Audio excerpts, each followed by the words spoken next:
இன்று பல விருதுகள் அறிவிக்கப்பட்டிருக்கிறது. இதில் பல சர்ச்சைகளும் கிளம்பி கொண்டிருக்கிறது. குறிப்பாக மாரி செல்வராஜ் அவர்கள் எனக்கு விருது கிடைத்தது ரொம்ப மற்றற்ற மகிழ்ச்சி அப்படின்ற மாதிரி போட்டிருக்காரு. இப்போ இயேசுக்கு முன்னால் இயேசுக்கு பின்னால் என்று வருடங்களை சொல்வார்கள். அதுபோல் தமிழக திரைப்படத்தையே நம்ம பிரிக்கலாம். ரஞ்சித் வரவுக்கு முன்னால், ரஞ்சித் வரவுக்கு பின்னால். ரஞ்சித் அவர்கள் தனது ஃபேஸ்புக்கில் தன்னுடைய ட்விட்டரில் பதிவு செய்கிறார். தமிழ்நாடு மற்றும் இந்திய அளவில் அரசு மற்றும் தனியார் விருது அமைப்புகள் உண்மையாகவே நேர்மையாக செயல்படுகிறதா? இந்த கேள்வி எனக்கே எழுந்து ஒரு எழுதுவதற்கு முன் எனக்கே இந்த கேள்வி நான் அந்த தேர்வு பட்டியலை பார்த்த பொழுது எனக்கு அந்த கேள்வி எனக்கே எழுது. 2016 கொடுத்துருக்காங்கன்னு நினைக்கிறேன். 2016 2022 வருடம் கொடுத்துருக்காங்க. அப்போ ரஞ்சித்தோட 2 படங்கள் அதில். ஒன்று காலா, உங்களுக்கு தெரியும் காலா என்ன மாதிரி படம் எப்படின்னு உங்களுக்கு தெரியும். கருப்பு உழைப்போட வண்ணம் என் சால்ல வந்து பாரு. 2வது சார்பட் தோத்துட்டா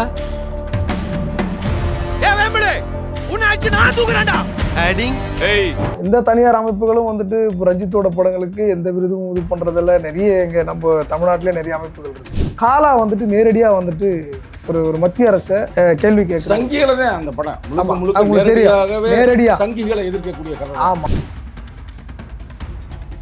அந்த வகையில் இப்போ உங்களுக்கு கர்ணன் உங்களுக்கு கொடுத்திருக்கிறார்கள். இப்போ உங்களுக்கு கொடுத்தாலே இப்போ அவருக்கு கொடுத்த மாதிரி தானே? இல்ல அவர் தயாரிப்பு கொடுத்தது அப்படி கிடையாது. அப்படி சொல்ல முடியாதா? அவருக்கான அங்கீகாரம் என்பது அவர் தயாரிப்பாளரா, அப்ப அவருடைய பதிவே மன வருத்தத்திலேயும் போடுறாரு. ஆமா, தயாரிப்பாளரா அவர் இயக்குனரா எதுன்னு கேட்டீங்கன்னா அவர் இயக்குனரா தான் முதலில் நிற்பார். சார் அப்படி பார்த்தா சிறந்த நடிகர் உங்க படத்தை தானே சார் கொடுத்துருக்காங்க. சார்பட்டா பரம்பரையுடைய சிறந்த ஆக்டர் ஆரியான் கொடுத்துருக்காங்களே. நீங்க வெறுப்பு இல்லாமல் பேசக்கூடியவர் தான், நேரடியாக சொல்லுங்க. இப்போ இவ்வளவு பேர் கொடுத்துருக்காங்க. இந்த இதுல அவருக்கு கொடுக்காத அந்த வருத்தத்தை அதை பதிவு செய்கிறாரா? இந்தியாவில் இருக்கிற சினிமா அறிந்த சினிமாவை உச்சபட்சமா புரிந்து கொண்ட எல்லா படைப்பாளரும் அந்த படத்தை தூக்கி கொண்டாடினாங்க. அந்த படத்தை அந்த மாதிரி ஒரு படம் அந்த பீரியட்ல வரவே கிடையாது. நீ அதை தவிர்த்துட்டு எந்த விருதும் கொடுக்க முடியாது. Best screen play, best director, அந்த படத்தில் பெஸ்ட் ப்ரொடக்ஷன் டிசைனர், இந்த படத்தை தவிர்த்து நீ கொடுக்கவே முடியாது. தொடர்ந்து புறக்கணிக்கப்படுகிறார்கள் அப்படின்ற மாதிரி ஒரு செய்தி இருக்குது, பரவலான செய்தி. இப்போ ஒரு நாளை ஒரு பறையர் என்பதற்காக கொடுக்கவில்லையா? இது இப்போ அவங்க இந்த கர்ணன் படத்தில் உங்களுக்கு கொடுத்துருக்குறாங்க. அதை எப்படி நீங்கள் உணர்றீங்க? அதில் நடந்த ஏதாவது முக்கியமான ஒரு செய்திகளை நீங்கள் நிகழ்வுகளை பகிர்ந்து கொள்ள முடியுமா? அந்த சாமியை போயிட்டு எடுத்துட்டு நம்ம இங்கே ஒரு கோவிலை செட் பண்ணலாம்னு முடிவு பண்ணோம். எடுத்துட்டு திருடுனீங்களா? ஆமாம். என்னங்க அது, அப்படி செய்யலாமா?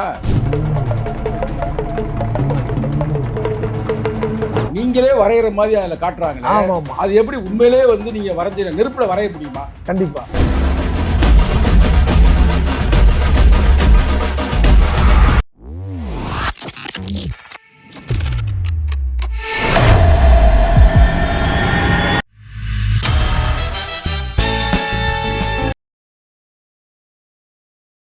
வணக்கம்.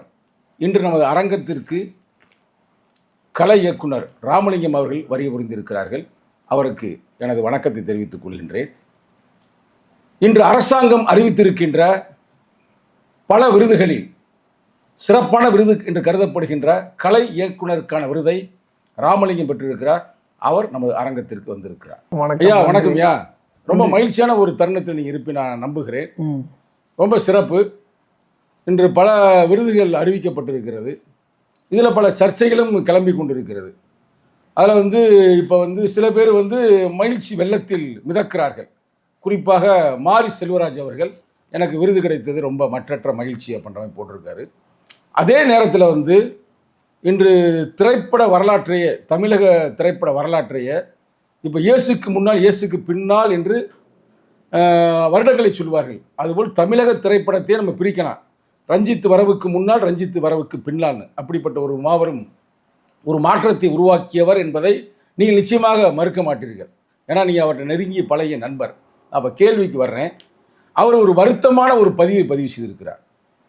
அந்த பதிவை நான் படித்து சொல்லுகிறேன். அதிலிருந்து உங்களுடைய கருத்துக்களை சொல்லுங்கள். அதற்கு பிறகு உங்கள் விருதுகளை பற்றி நம்ம பேசுவோம். நான் ஏன் நேரடியாக அந்த கேள்விக்கு வந்தேன்னா, இப்போ பரபரப்பாக எல்லா இடத்துலையுமே அந்த விஷயம் ஓடிக்கொண்டு இருக்கிறது. அதை பேசி நம்ம ஃப்ரீயாக பேசுவோம் அப்படின்றதுக்காக நான் நேரடியாக அந்த கேள்வியை நான் கூட வைத்தேன். என்ன சொல்லுகிறார் என்றால், ரஞ்சித் அவர்கள் தனது ஃபேஸ்புக்கில் தன்னுடைய ட்விட்டரில் பதிவு செய்கிறார். தமிழ்நாடு அரசு திரைப்பட விருதுகள் அறிவித்துள்ள இச்சூழலில் உங்களிடம் ஒரு கேள்வி. தமிழ்நாடு மற்றும் இந்திய அளவில் அரசு மற்றும் தனியார் விருது அமைப்புகள் உண்மையாகவே நேர்மையாக செயல்படுகிறதா? இயக்குனர் ப. ரஞ்சித் இந்த கேள்வியை அவர் வைக்கிறாரு. நீங்கள் அவருடைய நண்பர், அது மட்டுமல்லாமல் தொடர்ந்து அவரோடு திரைப்படங்கள் பணியாற்றியிருக்கிறீர்கள். இந்த கேள்வியை நீங்கள் எப்படி பார்க்குறீங்க? இந்த கேள்வி எனக்கே எழுந்தது.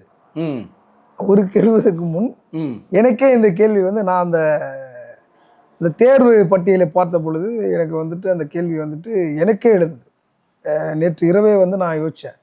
நானும் தேடுறேன் இது எங்கேயாவது ரஞ்சித்தோட படங்களுடைய வரிசையில் ரஞ்சித்துக்கு, அதாவது ஒரு படைப்பாளியாக இருக்கிற ரஞ்சித்திற்கு அவர் அங்கீகாரம் செய்யும் அளவுக்கு இந்த அரசு ஏதாவது ஒரு விருது இருக்கா? ரஞ்சித் சார்ந்த ஏதாவது டைலாக்கோ, இல்லை ஸ்க்ரீன் பிளேவோ, இல்லை பெஸ்ட் டைரக்டராவோ, இல்லை பெஸ்ட்டு படமாவோ, சிறந்த படமாவோ ஏதாவது ஒரு விஷயம் இருக்கிறதா என்று நான் தேடி பார்த்தேன். என்னென்னா 2 படம் இருக்குது ஆக்சுவலாக. இந்த இதில் பார்த்தீங்கன்னா இந்த காலகட்டங்களில் 2016 கொடுத்துருக்காங்கன்னு நினைக்கிறேன். 2016 2022 வரலும் கொடுத்துருக்காங்க. அப்போ ரஞ்சித்தோட 2 படங்கள் அதில் இருக்குது. என்னென்னா காலா, ஒன்று காலா, உங்களுக்கு தெரியும் காலா என்ன மாதிரி படம் எப்படின்றது உங்களுக்கு தெரியும். 2வது சார்பட்டா, சரிங்களா? அதான் இது எனக்கு ரொம்ப, இதுக்கு முன்னவே எனக்கு அவர் கரெக்டாக பாயிண்ட் பண்ணியிருக்காரு. தனியார் அமைப்புகள்னு ஒன்று சொல்லியிருக்காரு. எனக்கு தனியார் அமைப்புகள் மீது முதல்லேருந்து எனக்கு கேள்வி. எந்த தனியார் அமைப்புகளும் இப்போ ரஞ்சித்தோட படங்களுக்கு எந்த விருதும் இது பண்ணுறதில்ல. நிறைய நம்ம தமிழ்நாட்டிலே நிறைய அமைப்புகள் இருக்குது. அவங்க எதுவும் அது பெருசாக ரஞ்சித் படங்கள் அது எப்படிப்பட்ட நல்ல பெரிய ஆக்சுவலாக நல்ல கமர்ஷியல், நல்ல வெற்றி பெறக்கூடிய, நல்ல வசூல் செய்யக்கூடிய பெரிய நடிகர்களை வைத்து, அதாவது இந்தியாவினுடைய பெஸ்ட் நடிகராக அறியப்படுகிற ரஜினிகாந்தை வைத்து படம் பண்ணியிருக்கிறார். எப்படி இருந்தாலும் ஆனால் ரஞ்சித்துக்கு இந்த விருதுகள், இது மாதிரியான பாராட்டுகள் என்பது எப்பயுமே பண்ணுறதில்ல. இது சரி அரசு பண்ணுத, அட்லீஸ்ட் அரசு எடுக்கிற விஷயத்திலாவது ஒரு பாரபட்சம் இல்லாமல் ரஞ்சித்தோட பெயர் இருக்கும் அப்படின்னு ஒரு நம்பிக்கையில் இருந்தேன். ஏன் நான் மற்ற கவர்மெண்ட்டாக இருந்தால் கூட அந்த இதை போயிருக்க மாட்டேன். இந்த அரசு ஜனநாயகத்தை பேணுகின்ற, ஒரு அடித்தட்டு மக்களுக்கான அரசியலை முன்னெடுக்கின்ற, பெண் விடுதலையை பேசுகின்ற, சாதி ஒழிப்பை பேசுகின்ற, பெரியாரை கொள்கை உள்வாங்குகின்ற, இது மாதிரி ஒரு ஒரு ஆதிக்க மனநிலையை எதிர்க்கின்ற ஒரு அரசாக இவங்க தன்னுடைய கட்சியினுடைய பேஸ்மெண்ட்லேயே அது இருக்குது. கொள்கையை அவங்க ஃபாலோ பண்ணுறாங்களா இல்லையான்ற 2வது கட்டம் இருந்தாலும் அவங்களோட கோட்பாடுக்குள்ளே அது இருக்குதுன்னும் பொழுது அந்த கோட்பாடை உள்வாங்கி வருகின்ற படைப்புகளுக்கு இவங்க கண்டிப்பாக அங்கீகாரம் கொடுப்பாங்கன்ற ஒரு நம்பிக்கையில் நான் அந்த நம்பிக்கையில் தான் அந்த பட்டியலேருந்து நான் தேடினேன். ஆனால் எனக்கு பெரிய ஏமாற்றமாக இருந்துச்சு. அதில் என்னடா ஏன் அப்படின்ற, ஏன்னா காலா நேரடியாக ஒரு மத்திய அரசை கேள்வி கேட்க சங்கிகளை தான் அந்த படம் நேரடியாக சங்கிகளை எதிர்க்கக்கூடிய கதை. ஆமா ஆமா, கருப்பா வெள்ளையா, கிளீன் இந்தியா அப்படின்ற ஒரு திட்டத்துக்கு எதிராகவே அவர் அதை ஃபுல்லா குறியீடுன்னு பேசினாங்களா? ஒருவேளை அதை வச்சனால கொடுக்கலையோ? இல்ல, அது இவங்களுக்கு சப்போர்ட் தானே. அது நீங்க ஆட்சியாளராக பாருங்க. அப்படி பார்த்தீங்கன்னா இப்ப அவருடைய தயாரிப்புல வரப்பட்ட பரியர் பெருமாருக்கு அவார்டு கொடுத்ததை போய் நம்ம கேள்விப்பட்டாங்கல்ல. ஆமா, அப்ப அவருடைய தயாரிப்பு கொடுத்துருக்குறாங்கல்ல. அவருக்கு தயாரிப்புக்கு நீங்க ஏற்கனவே அவருடன் சேர்ந்து பல படங்கள் செய்திருக்கிறீர்கள். அந்த வகையில் இப்ப உங்களுக்கு கர்ணன் உங்களுக்கு கொடுத்திருக்கிறார்கள். இப்ப உங்களுக்கு கொடுத்தாலே இப்ப அவருக்கு கொடுத்த மாதிரி தானே? இல்ல அவர் தயாரிப்பு கொடுத்தது அப்படி கிடையாது. அப்படி சொல்ல முடியாதா? தயாரிப்பு கொடுக்குது என்பது அவர் ஒரு முதலீடு செய்திருக்கிறார். முதலீடு செய்வது என்பது அது எப்படி சொல்றதுன்னா, அது ஒரு நல்ல படைப்பை தேர்ந்தெடுத்து முதலீடு செய்கிறார். அது ஓகே, அதுக்கு ஒரு அங்கீகாரம், அது ஓகே. தான் ஒரு படைப்பாளியா, தன்னை ஒரு இயக்குனராக அவர் நிலைநிறுத்திக் கொண்டிருக்கும் பட்சத்தில் அவருக்கான அங்கீகாரம் என்பது அவர் தயாரிப்பாளரா, அவருடைய பதிவே மன வருத்தத்திலையும் போடுறாரு. ஆமா, தயாரிப்பாளரா அவர் இயக்குனரா எதுன்னு கேட்டீங்கன்னா, அவர் இயக்குனரா தான் முதலில் நிற்பார். அப்போ இயக்குனரா அவருக்கான அங்கீகாரம் ஒன்று இருக்குல்ல, அதுல இருந்து தான் அவர் பேசுறாரு. பரியரும் பெருமாளுக்கு கிடைச்சிருக்கிறதுல மிகப்பெரிய சந்தோஷம். அசுரனுக்கு கிடைத்திருக்கு என்று நான் எண்ணுகிறேன். அசுரனுக்கு கிடைத்திருக்கு. பணியாற்றிய அந்த கர்ணன் படத்துக்கு கிடைச்சிருக்குது. அது எனக்கு மற்ற மகிழ்ச்சி. எனக்கு ஏன்னா இதே எனக்கு கொஞ்சம் வருத்தமா இருந்துச்சு. சரி ஓகே, இது ஏதோ ஒரு நம்மளுடைய திறமைக்கு, நம்ம செய்த வேலைக்கு கிடைச்சிக்கிற அங்கீகாரமா ஒரு அரசு நம்மளுக்கு கொடுக்குற அங்கீகாரமா நான் நினைக்கிறேன். அது எனக்கு காலாவுக்கு உங்களுக்கு கிடைத்ததா? அதுதான் வரேன். அது ரொம்ப மகிழ்ச்சி எனக்கு. காலா, ஏன்னா காலா என்னுடைய படங்கள்லேயே ரொம்ப ஒரு முக்கியமான படமா நான் பார்க்குறேன். அது கர்ணன் ஒரு முக்கியமான படம், நான் இல்லைன்னு மறுக்கல. அது கர்ணன் பார்த்தீங்கன்னா இங்கே தமிழ் சூழலுக்குள்ள இருக்கிற வாழ்வியல் தென் மாவட்டத்தினுடைய வாழ்வியல் சொல்லக்கூடிய ஒரு பிரதிபலிப்புக்குரிய ஒரு படம். அதை வந்து நான் வந்து இங்கேயே வாழ்றதுனால தமிழ் சூழலுக்குள்ள இருக்கிறதுனால அது வந்து எனக்கு வந்துட்டு பெரிய விஷயமாவும் இல்லை. அது நல்லாவும் சிறப்பாக பண்ணோம். அந்த படத்துக்கு கிடைக்க வேண்டிய விஷயம்தான். இது வேற ஒரு வருடம். அது வந்து காலா வந்துட்டு 2018. இப்போ எல்லா வருடங்களும் இப்போ வந்து 2016 22 வரலும் கொடுக்குறாங்க ஒரு வருடத்துக்கு. அப்போ 2018 காலா எந்த கேட்டகரியிலுமே வரல படம். என்ன கூட விட்டுருங்க, ஆர்ட் டைரக்டராக நான் பெரிய வேலை. அதாவது தமிழ் சூழல்ல இந்திய சூழலுக்குள்ளேயே காலா வந்துட்டு ஒரு ஒரு ஒரு ஒரு ஒரு ஒரு எப்படி சொல்றதுன்னா ஒரு ஒரு இந்த ஆர்ட் டைரக்ஷன்ல வேற ஒரு தளத்தை நோக்கி நகர்ந்த ஒரு படம் அது. ஏன்னா கம்ப்ளீட் வந்துட்டு ஒரு ஒரு 90% செட்லேயே வந்துட்டு நம்ம பண்ணது, செட்ல பண்ணதாவே உங்களுக்கு தெரியாது. அப்படி ஒரு ஒர்க்கை நம்ம வந்துட்டு ஒரு R&D பண்ணி ஒரு ஆராய்ச்சி பண்ணி பண்ண வேலை சார். அப்படி பார்த்தா சிறந்த நடிகர் வந்து உங்க படத்தை தானே சார் கொடுத்துருக்குறாங்க. சார்பட்டா பரம்பரையோட சிறந்த ஆக்டர் ஆரியான் கொடுத்துருக்குறாங்களே, அதையும் பாருங்க. ஜெய்பீம் கொடுத்துருக்காங்க. ஜெய்பீம்ன்ற சொல்லாடல இன்னைக்கு வந்து தமிழகத்தில் வலுவாக கொண்டு போனது யாரு? ரஞ்சித் தானே. அப்படி தானே பெருமைப்படணும். கர்ணன்ற படமா நீங்கள் உருவாக்கின படங்கள். நான் அப்படியே பார்க்குறேன், அந்த லிஸ்ட்டை பார்க்குறேன். லிஸ்ட்டு வேறு யாரு கொடுத்துருக்காங்களா என்னன்னு. திருப்பி வந்து அதில் வந்து என்ன சிறந்த நடிகர் சிறப்பு பரிசு சார்பட்டா பரம்பரை தான் கொடுத்துருக்குறாங்க. ஜெய்பீம் கொடுத்துருக்குறாங்க சிறப்பு பரிசு. அதை நடித்த பசுபதி என்ற பசுபதி கொடுத்துருக்காங்க ஐயா. அது மட்டும் இல்லாமல் சிறந்த கலை இயக்குனர் ஆர்ட் டைரக்டர் டி ராமலிங்கம் கர்ணன்ற திரைப்படத்தை கொடுத்துருக்குறாங்க. அப்போ இதில் வந்து இப்போ நான் ஒரே ஒரு கேள்வி, நீங்கள் வந்து வெறுப்பு இல்லாமல் பேசக்கூடியவர் தான், நேரடியாக சொல்லுங்கள். இப்போ இவ்வளோ பேர் கொடுத்துருக்குறாங்க, இந்த இதில் அவருக்கு கொடுக்காத அந்த வருத்தத்தை அதை பதிவு செய்கிறாரா? வேற என்னதான் உங்களுக்கு பின்ன அவர் என்ன சொல்ல வர்றாரு? இப்போ இவ்வளவு பேர் கொடுத்துருக்காங்க ஒரு படைப்பாளி. அதாவது ரஞ்சித்தை வந்துட்டு இங்க வந்துட்டு சும்மா வந்து உப்புமா படம் எடுத்துன்னு சரியா, இங்க ஒரு டெக்னிக்கல் சவுண்டோட ஒரு பயங்கரமா ஏங்க சார்பட்டா படத்துக்கு வந்துட்டு இங்க அனுராக் காஷ்யப் வந்துட்டு ஒரு ட்விட் பண்றாருங்க. சார்பட்டா படத்தை எல்லாரும் பாருங்க, இப்படி ஒரு சிறந்த மிகச்சிறந்த படைப்பு இந்திய சூழல். சொல்ல போனா அந்த திரைப்படம் வந்து இருங்க நான் பேசி முடிக்கிறேன். இல்ல ஒரு கருத்து சொல்றேன் சேர்த்துக்கிறீங்க. திராவிட இல்ல நான் வரேங்க அதுதான் வரேன். சொல்லுங்க. அவரு அதாவது ஒரு படைப்பாளியா ஒரு அனுராக் காஷ்யப் வந்துட்டு அதுக்கு வந்து ட்விட் பண்றாரு. இப்படி ஒரு அவர் மிகச்சிறந்த ஒரு டைரக்டர் இந்தியா லெவல்ல, பெரிய லெவல்ல. ஆமா, அவர் வந்து ரஞ்சித்தை பாராட்டுறாரு, அவர் ட்வீட் பண்றாரு.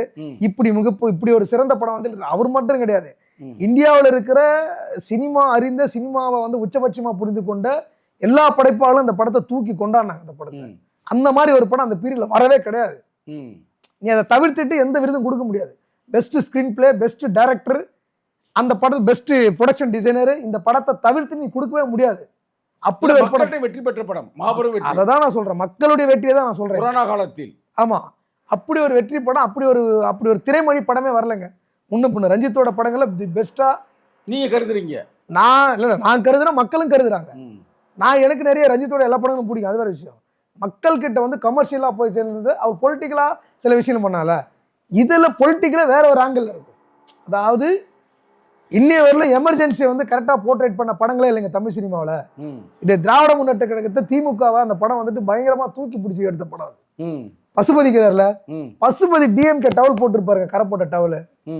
அப்புறம் இதை விட என்ன, அதாவது டிஎம்கேவை தூக்கி பிடிச்சி இது பண்ணணும் அப்படி கிடையாது. இருந்தாலும் அதனுடைய நேர்மையை வந்து ரஞ்சித் பதிவு பண்றாரு. அந்த சித்தாந்தத்தை நேர்மை, அதாவது திராவிட முன்னேற்ற நேர்மை. எமர்ஜென்சி காலத்துல திராவிட முன்னேற்ற கழகம் எப்படியாப்பட்ட துன்பங்களை சந்திச்சுது, எப்படி வந்து எதிர்த்து ஃபைட் பண்ணாங்கன்றத அவர் பதிவு பண்றாரு. அதுல அந்த பேக்ரவுண்ட பண்ணதெல்லாம் நான் தான், சரிங்களா. அதுல ஜெயில இருந்து உள்ள வெளியில அந்த வாத்தியார் வருவார் வெளியில, டேய் என்னடா அந்த மாதிரி வந்துட்டு நம்ம கட்சியில போய் தலைவரோட பையன்லாம் தூக்கி போட்டாங்களாமடா உள்ள அப்படின்னு. தலைவரோட பையன் யாரு? தமிழக முதல்வர் தளபதி ஸ்டாலின் அவர்களை வந்துட்டு பெருமைப்படுத்திருக்கிறார் அந்த படத்துல, சரிங்களா. அதுல வந்துட்டு ஃபுல்லா டிஎம்கே தான் ஃபுல்லா இதுவாகும். எம்ஜிஆர் வந்து அகைன்ஸ்ட்ல வருவார் அந்த படத்துல. ஆக்சுவலா படத்துல வந்துச்சு, நாங்க அதை வந்து எடிட்ல எடுத்துட்டோம், சரிங்களா. இப்படி டிஎம்கேவை ரஞ்சித்தோட அப்பா திராவிட முன்னேற்ற கழகத்தை சேர்ந்தவருங்க. ரஞ்சித்தோட அப்பா இறப்புக்கே திராவிட முன்னேற்ற கழகத்தை கொடியை போட்டுதான் அது சாவரமே போச்சு. இப்போ அவர் ஜெய்பீம் என்று சொல்ல டைம்ல ரஞ்சித்தோட அப்பாவினுடைய சவ ஊர்வலத்துல திராவிட முன்னேற்ற கொடியை வந்து இது பண்ணி தான் எடுத்துன்னு போனாரு. தான் அப்பா வந்து எந்த இயக்கத்துல இருந்தாரு, தான் அப்பா எந்த கட்சியில இருந்தாரோ அவரை மதிக்கும் அளவுக்கு, அந்த இயக்கத்தை மதிக்கும் அளவுக்கு அவரோட கடைசி ஆசையா ரஞ்சித் அதை பண்ணாரு. அப்பாவின் ஆசையை ஆமா பூர்த்தி செய்கின்ற மாதிரி அந்த விஷயத்தை. ஆமா, இருந்தாலும் அவருக்கு வந்துட்டு டிஎம்கே மேல அவருக்கு வந்து டிஎம்கே வந்துட்டு முழுசா ஆதரிக்கிற ஆளுதான். அவருக்கு இருக்கிற சில முரண்களை, அதாவது தலித் மக்கள் மீது ஏற்படுகிற சில பிரச்சனைகளையும் அடக்குமுறைகளையும் இதை வந்து இவங்க இன்னும் சரியா கேட்கலாமே அப்படின்ற ஒரு நட்பு நட்பு பகையில தான், நட்பு எதிர்ப்புல தான் நட்பு முரண். நட்பு பகை முறையில தான் முரண் பேசுறாரு. ஆமா, ம். அதில் தான் பேசுறாரு தவிர அவர் டிஎம்கே எங்கேயுமே வந்துட்டு குறைச்சிலாம் இது பண்றதில்ல, டிஎம்கே இது பண்றதில்ல. அவர் வந்து தப்பாலாம் எதுவும் பேச மாட்டாரு. இவங்க அது என்ன ஆங்கிள் இந்த படத்தை புறக்கணிச்சாங்கன்னு தெரியல. ஒருவேளை வந்துட்டு இப்ப முதல்வரே நின்று அந்த படத்தெல்லாம் செலக்ட் பண்ண மாட்டாரு, இப்ப துணை முதல்வர் பார்க்க மாட்டாரு. அங்க இருக்கிற 2ஆம் கட்ட 3ஆம் கட்ட நபர்கள் இருப்பாங்கல்ல, அவங்கெல்லாம் வந்துட்டு ஓ இதெல்லாம் பண்ணா அவங்க திருப்தி ஆயிடுவாங்களோ அப்படின்னு இவங்களா வேணா அதான் பண்ணிருக்கலாம். ஆக்சுவலா இது வந்து முதல்வருக்கு தெரிஞ்சாலே அவர் வந்துட்டு நீங்க ஏன் அதை பண்ணலன்னு கூட கேட்க வாய்ப்பு இருக்கு. ஏன்னா அவர் கரெக்ட், எனக்கு தெரிஞ்சு இன்னைக்கு நான் பார்த்த சமீப காலங்களில் ஒரு குறிப்பிட்ட அரசியல்வாதத்தில் எனக்கு ஸ்டாலின் அவர்கள் மீது ரொம்ப அரசியலில் எனக்கு ரொம்ப அவர் மீது எனக்கு நம்பிக்கை இருக்குது. அவருடைய பாலிடிக்ஸ் எனக்கு முரண்பாடு இருக்குது. ஏன்னா அவருக்கு தெரியாமல் வந்து ராங் ரூட் ராங் பேக்ரவுண்டில் வந்துட்டு பண்ணுறவங்களால தான் சில விஷயங்கள் டைவெர்ட் ஆகுதுன்னு தான் நான் யோசிக்கிறேன்னு வச்சிங்களேன். அப்படி இருக்கும் பட்சத்தில் ஏன் ரஞ்சித்துக்கு கொடுக்கலதான் என்னுடைய கேள்வி. கர்ணனுக்கு எனக்கு கொடுத்தது நான் மதிப்பிடுறேன், என்னை மகிழ்ச்சியை ஏற்றுக்கிறேன், அது ஒன்றும் பிரச்சனை இல்லை, என்னுடைய திறமைக்கு கிடைச்ச அங்கீகாரமாக நான் பார்க்குறேன். அதே வகையில் காலாவுக்கு எனக்கு கொடுத்துருக்கலான்றதை எனக்கு ஒரு சின்ன ஒரு முரண். ஏன்னா இந்த நேரத்தில் நாங்கள் வந்து உங்கள் அரங்கத்திற்கு அழைத்து உங்களை நாங்கள் வந்து இன்டர்வியூ எடுப்பது மகிழ்ச்சியை பரிமாறிக்கொள்வதற்காக. கண்டிப்பாக அப்புறம் இந்த கரண் நீங்கள் அவார்டு வாங்கியிருக்கிறீங்க. ஆனால் இப்போ நீங்கள் இந்த வருத்தத்தை நீங்கள் பதிவு செய்யும் பொழுது இந்த இன்டர்வியூ இப்போ வேறு கோணத்தில் சென்று கொண்டிருக்கிறது தான் நான் பார்க்குறேன்.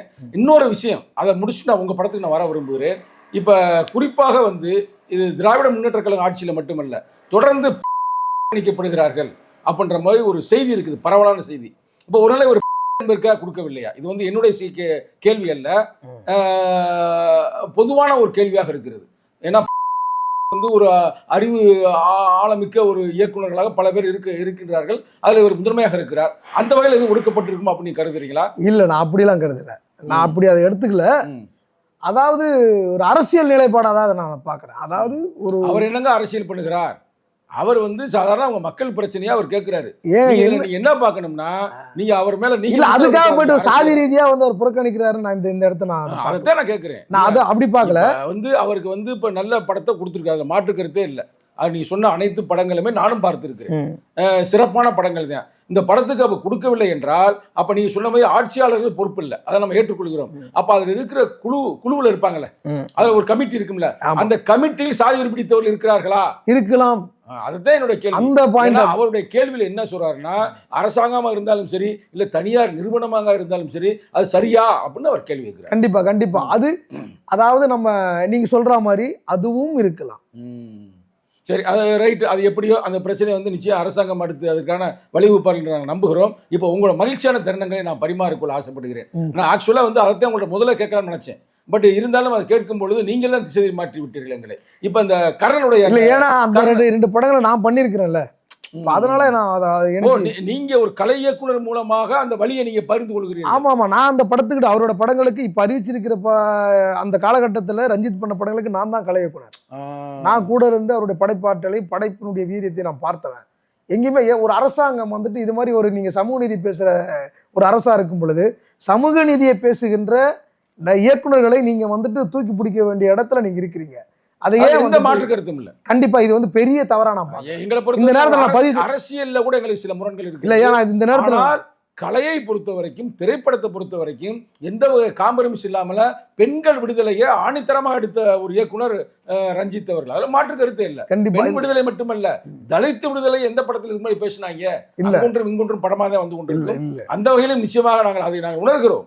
ஆனா அதை வந்து இப்ப நீங்க பேசுவதே அவரிடம் நாங்கள் பேசுவதை போலதான் நாங்கள் உணர்கிறோம். எனக்கு அவருடைய நண்பர், அவருடைய மனச்சாட்சியாக நீங்கள் சொல்வதாகத்தான் நாங்கள் உணர்ந்து கொள்கிறோம். அதை நாங்கள் பதிவு செய்கிறோம். இல்ல, இந்த நேரத்தில் நானுமே பதிவு செஞ்சுக்கிறேன். அதாவது நீங்க ரஞ்சித்தை இந்த விருதில் புறக்கணித்திருக்கிற மூலமாக புறக்கணிக்கப்பட்டிருக்குதான் நான் நினைக்கிறேன். அதாவது ஒரு திறமை இல்லாத கொடுக்கல அப்படின்னு நான் நினைக்கல. ஒரு திறமையான மனிதனுக்கு, திறமையான ஒரு படைப்பாளிக்கு, திறமையான ஒரு இயக்குனர்களுக்கு, இந்தியா முழுக்க அறியப்பட்ட ஒரு இயக்குனருக்கு இது வந்துட்டு இந்த நிகழ்வு என்பது இது நடந்திருக்குது என்பது மிகப்பெரிய புறக்கணிப்பு, மிகப்பெரிய ஏமாற்றமாக தான் நாங்கள் பார்க்குறோம். இது நான் மாத்திரமல்ல, தமிழ் சூழல் இருக்கிற சினிமா ரசிகர்களும் இந்திய சூழலில் இருக்கிற சினிமா ரசிகர்களும் இதை கண்டிப்பாக என்னுடைய கருத்தை இல்லை, உங்கள் கருத்தை நாங்கள் ஏற்றுக்கொள்கிறோம், நாங்கள் அப்படியே பதிவு செய்கிறோம். இப்போ நம்ம நிகழ்ச்சிக்கு வரும், மகிழ்ச்சி தருணத்துக்கு செல்வோம். நீங்கள் கொஞ்சம் ரிலாக்ஸ் ஆகிக்கொள்ளுங்கள் ராமலிங்கம் அவர்களே. இப்போ அவங்க இந்த கர்ணன் படத்தில் உங்களுக்கு கொடுத்துருக்குறாங்க. அதை எப்படி நீங்கள் உணர்றீங்க? அதில் நடந்த ஏதாவது முக்கியமான ஒரு செய்திகளை நீங்கள் நிகழ்வுகளை பகிர்ந்து கொள்ள முடியுமா? அந்த படத்தின் இயக்குனர் யார்? கர்ணனுடைய இயக்குனர் மாரி செல்வராஜ். அது எப்படி என்னன்னு கொஞ்சம் பகிர்ந்து, ஏன்னா அது முக்கியமான உங்களுக்கு அவார்டு கிடைச்சிருக்கு ஆர்ட் டைரக்டருக்கு. கர்ணன் வந்துட்டு நான் வந்துட்டு நான் பரியேறும் பெருமாள் நான் காலா பண்ணிட்டு இருக்கும்போது தம்பி பரியேறும் பெருமாள் பண்ணிட்டு இருந்தார். அப்போ என்கிட்ட வந்துட்டு அவர் வந்து திரைக்கு முன்னாடியே வந்து எனக்கு வந்து பழக்கம். ஏன்னா ஆமாம், அவரோட எழுத்துக்களை நான் படிச்சிருக்கிறேன், பேசியிருக்கிறேன். அவன் முதல்ல வந்து அந்த விகடனில் வந்தப்போ மறக்கவே நினைக்கிறேன் வந்தப்போ அந்த அவனுடைய சீரீஸில் ஒன்று படிச்சுட்டு அவருடைய நம்பரை தேடி பிடிச்சி நான் பேசியிருக்கிறேன். நான் கல்லூரி ஃபைனல் இயர் படிக்கிறேன், 2வது ரஞ்சித் கூட. அப்போ நான் பேசியிருக்கிறேன். அதன் மூலிமா அவர் எனக்கு தெரியும். அப்படி இருக்கும் பொழுது பரியேறும் பெருமாள் ஒரு படம் பண்ணுறாரு. அப்புறம் அதுக்கு நான் போய் பேசுகிறேன். அப்போ அப்படியே போயிட்டு இருக்கும் பொழுது அவர் கூட பண்ண முடியாத சூழல் இருந்துச்சு. அப்போ பரியேறும் பெருமாள் நீ கலை நான் பண்ணலை. பரியேறும் பெருமாளுக்கு ஒரு சாங் ப்ரமோஷன் பண்ணும்போது என்கிட்ட ஒரு ஹெல்ப் கேட்டார். அந்த ஹெல்ப்பை நான் நல்லா சிறப்பாக பண்ணி கொடுத்தேன். அதுக்கு வந்து அந்த படத்தில் வந்து எனக்கு தேங்க்ஸ் கார்டு போட்டார். ரொம்ப ஒரு பிடிச்சி அதுக்கப்புறம் படைப்பாக ரொம்ப நெருங்கி பழகும்போது அப்புறம் அவர் அடுத்த கட்ட வாய்ப்பு கிடைக்கும் போது கர்ணன் படத்துக்கு வந்துட்டு என்னை கூப்பிட்டு பண்ணலாமான்னு கேட்குறாரு. பண்ணலாம் தம்பின்றார். அப்படிதான் அந்த இல்லை கர்ணன் நீங்கள் அருமையாக பண்ணியிருப்பீங்களே, அந்த லொக்கேஷனு, அந்த வீடுகள், அதெல்லாம் வந்து அந்த குழந்தை ஒரு முகம் வரும், அது என்னன்னு தெரியல, அதெல்லாம் வந்து கலை சார்ந்து. ஆமாம், எல்லாமே அந்த மாஸ்க் எல்லாமே வந்து நம்ம தான் இதெல்லாம். அதுக்கப்புறம் அந்த படம் பண்ணும்பொழுது எனக்கும் ஒரு வித்தியாசமான படமா இருந்துச்சு. அப்போ சிறப்பாக கொடுத்துருக்காங்க அரசாங்கம். ஏங்க அது எனக்கு கொடுத்ததை நான் தப்பா சொல்லலைங்க. இல்லைங்க, நல்லா கேட்டுக்குங்க. நீங்கள் வந்து நெறியாளர்ன்ற முறையில் நான் பேசலை, நானும் திரைப்படங்களை பார்க்கக்கூடியவர் தான். அப்போ ஒரு நல்ல ஒரு படத்துக்கு கர்ணன்ற ஒரு மாபெரும் வெற்றி படத்திற்கு கொடுத்துருக்குறாங்க. அது மாதிரி அவருக்கு கொடுக்க முடியாத அளவுக்கு வேற படங்கள் இருந்திருக்கலாம்ல. நீங்கள் முதல்ல பேசும்போது ரஞ்சித் கொடுக்கவில்லை அப்படின்னு நீங்கள் வருத்தப்பட்டீங்களா? அதை நான் கேட்குறேன். அந்த மாதிரி படம் இல்லைன்னு தான் நான் சொல்கிறேன் உங்களுக்கு. சார்பேட்டா வந்தப்போ சார்பேட்டாவை விட வெற்றி படம் எந்த படமும் கிடையாது அந்த வருஷம். அப்ப திட்டமிட்டு அது நிராகரிக்கப்பட்டிருக்கிறது அப்படின்னு கூட நம்ம நம்பலாம். சரி, மீண்டும் உங்க கருத்துக்கே வரும். சரிங்களா? மீண்டும் உங்க கருத்துக்கே வரும். சொல்லுங்களா? அந்த இதுல கர்ணன்ல நீங்க வந்து அந்த கலையில இந்த இடத்துல நான் மெய் மறந்து நான் செஞ்சேன், இல்ல மிக கடினமா உழைச்சி அப்படின்னு ஏதாவது பகிர்ந்து கொள்ள முடியுமா? கர்ணனில் அதுல வந்துட்டு ஆக்சுவலா பெரிய செட்லாம் போட்டோம். அதெல்லாம் எனக்கு பெரிய விஷயமா தெரியல. அது இயல்பா பண்ணிட்டான். அதில் வந்துட்டு ஒரு அந்த காட்டு பேச்சின்னு அந்த சாமி அந்த மூஞ்சி வருது பார்த்தீங்களா, ஒரு மாஸ்க்கு. அது ஒரு ஷாட்டில் வந்து தம்பி திடீர்னு நாளைக்கு வந்துட்டு இந்த இடத்த அவங்க காதலனும் காதலியும் இப்படி நடந்து வராங்க, அந்த இடத்துல அந்த காட்டு பேச்சினுடைய சிலைகள் இருக்கணும், அந்த கோவில் மாதிரி ஒரு செட்டப் இருக்கணும் அப்படின்னு சொல்லிட்டாப்புல. அப்படியே அப்போ அது எப்படி பண்ணால் இல்லைன்னா அது வந்து அந்த சாமிகளோட முகமாக இருக்கும், ஃபுல்லாக சிலைகளாக இருக்கும், நிறைய சிலைகள் அப்படின்ட்டாப்புல. சரி, இப்போ நாளைக்கு இன்னும் போது அந்த சிலையை பண்ணவும் முடியாது. ஆள் வந்துட்டு அங்கே திருநெல்வேலியில் வந்து அந்த சிலை செய்கிற ஆளும் கிடையாது நம்மளுக்கு. வேணா சென்னையிலேருந்து வர வச்சு நம்ம பண்ணும்போது குறைஞ்சபட்சம் ஒரு 3 நாளாவது ஆகும் அந்த மாதிரியான விஷயங்களை உருவாக்குறதுக்கு, அந்த மாதிரி காட்டு பேச்சு சிலையை உருவாக்கி பண்ணுறதுக்கு.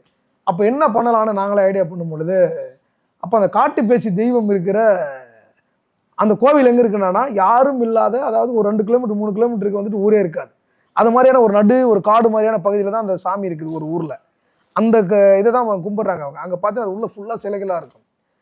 அந்த கோவில் எங்கே இருக்குன்னு கேட்குறான். இது மாதிரி அங்கே ஒரு இடத்த இருக்குண்ணா அப்படின்றாங்க.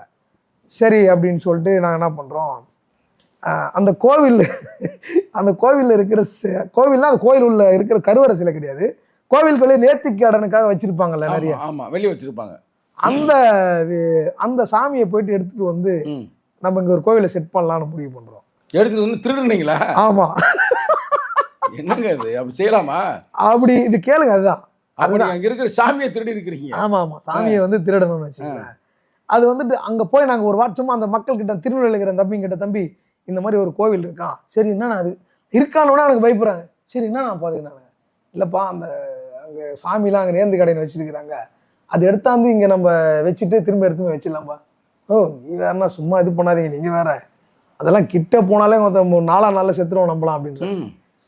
ஏய் அப்படிலாம் ஒன்றும் இல்லைப்பான்றான். ஐயோ நீங்கள் நாங்கள் வரவே இல்லை, ஆளை விடுங்க அப்படின்னா. அது ஊர் அந்த மண்ணின் மைந்தர்கள் நான் ஐயோ பயங்கர, அது வந்து ரொம்ப சக்தி உள்ள சாமி, அப்படிலாம் பண்ணோம்னா எங்களை அவ்வளோதான், வந்து 8வது நாள் நாங்கள் செத்துருவோம் அப்படின்றானுங்க.